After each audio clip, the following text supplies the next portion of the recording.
down, I know you got me, baby. Assalamualaikum warahmatullahi wabarakatuh. Saya Risma Nurhidayanti, mahasiswi UIN Syekh Barasim Rujadi Cirebon dari kelas PAI 1E dengan NIM 2530111. Dalam video kali ini, saya akan menjelaskan macam-macam isim dhamir. Dilihat dari i'rabnya, baris mustatirnya, ghaib, mukhatab, mutakalimnya, dan jenis kelamin beserta ciri-ciri dan contohnya. Nah, apa itu isim dhamir? Isim dhamir secara bahasa berarti kata ganti. Namun, secara istilah isim dhamir adalah kata yang digunakan untuk menggantikan nama orang atau benda tanpa harus menyebutkannya langsung. Isim dhamir itu jumlahnya ada 14, yaitu huwa, huma, hum, hiya, huma, hunna, anta, antuma, antum, anti, antuma, antunna, ana, nahnu. Dari ke-14 tadi terbagi menjadi 3. Yang pertama ada mutakalim, orang yang pertama atau orang yang berbicara. Yang kedua ada mukhatab, orang yang kedua atau orang yang berbicara. Yang ketiga ada ghaib, orang yang ketiga atau orang yang dibicarakan. Yang pertama, berdasarkan i'rabnya, isim dhamir terbagi menjadi 3 macam. Yang pertama, dhamir rafa. Dhamir rafa berfungsi sebagai fa'il atau pelaku atau juga bisa disebut mubtada, menjadi subjek kalimat. Nah, contohnya seperti huwa yadrusul Qur'an, dia sedang belajar Al-Quran. Nah, dhamir huwa tersebut berposisi sebagai fa'il. Yang kedua, dhamir nasab berfungsi sebagai maf'ul bih atau objek. Contohnya seperti lafaz akramtuhu, aku memuliakannya. Nah, dhamir hu tersebut menjadi objek dari kata akramtu.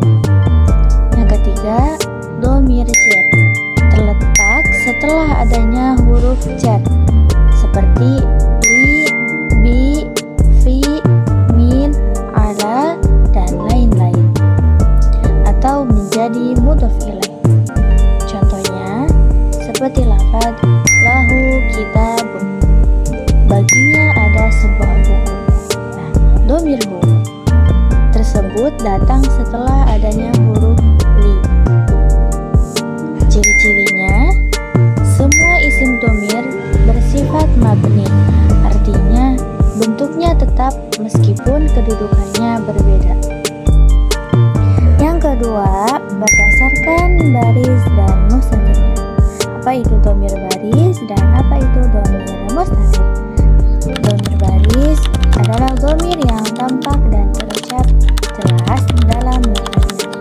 Nah, contohnya seperti lafaz huwa sholihun, dia laki-laki baik, atau anti mujtahidatun, artinya kamu perempuan rajin. Nah, beda lagi dengan dhamir mustatir. Dhamir mustatir adalah dhamir yang tersembunyi, tidak disebutkan tetapi terpahami dari bentuk fi'ilnya. Nah, contohnya seperti lafaz qoma, ia berdiri. Nah, dalam kata tersebut tidak ada kata dia, tapi sebenarnya tersirat dhamir huwa di dalam fi'il lafaz qoma. Cirinya, biasanya dhamir mustatir muncul pada fi'il mudhari dan fi'il madhi. Selanjutnya saya akan menjelaskan apa itu ghaib, mukhatab, dan mutakalim. Ghaib adalah orang yang ketiga atau orang yang dibicarakan. Terbagi menjadi 2, ada mudzakkar dan muannas. Dhamir yang mudzakkar yaitu huwa, huma, hum. Dan yang muannas yaitu hiya, huma, hunna. Dan selanjutnya ada mukhatab, orang kedua atau orang yang dibicarakan. Ada mudzakkar dan ada juga muannas. untuk yang mutakar yaitu anta, antuma, antum. Dan untuk yang muannas ada anti, antuma, antuna. Dan untuk yang terakhir ada mutakalim atau orang pertama atau orang yang berbicara, yaitu ada ana, nahnu. Nah, dari ketiga tadi yang ghaib, mukhatab, dan mutakalim ada mufrad, musanna, dan jamaknya. Apa sih mufrad itu? Mufrad adalah orang yang bicaranya satu, musanna orang yang bicaranya dua, dan jamak orang yang bicaranya lebih dari tiga. Apa saja sih dhamirnya dari yang ketiga tadi? Yang mufrad, musanna, dan jamak. Nah, yang pertama ada mufrad, dhamirnya yaitu huwa, dia, anta, anti, dan ana. Yang kedua musanna, dhamirnya yaitu huma, huma, antuma, antuma. Dan yang ketiga ada jamak, dhamirnya yaitu hum, hunna, antum, dan antunna. Mungkin sekian penjelasan dari saya. Mohon maaf apabila banyak kesalahan karena saya juga masih dalam tahap belajar. Wassalamualaikum warahmatullahi wabarakatuh.